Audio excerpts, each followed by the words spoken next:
কোরআন পড়েন, সুন্নাহ পড়েন, আপনার অনেক দায়িত্ব ঘরে। You are the MD of your family. একটা family it's a very big institution. পরিবার একটা অনেক বড় প্রতিষ্ঠান। And you are the MD of your institution. আপনি এই পরিবারের MD, managing director of your family. এখানে আপনার কত দায়িত্ব।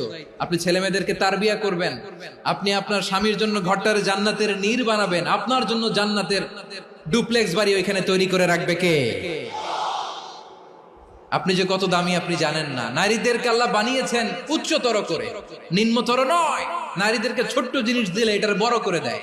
নারীদেরকে ভ্রূণ দিলে, শুক্রাণু দিলে নারী এটারে বাচ্চা হিসেবে উপহার দেয়, ঠিক কিনা? বিয়ের মাধ্যমে স্বামী যখন তার শুক্রাণু তার স্ত্রীকে উপহার দেয়, স্ত্রী রিটার্নে কি উপহার দেয়? ফুল ফর্ম বেবি, মানব সন্তান। দেখছেন, আপনি দিলেন একটুকুনি, দিছে বিশাল। আপনি যদি নারীকে বাজার এনে দেন, নারী এটাকে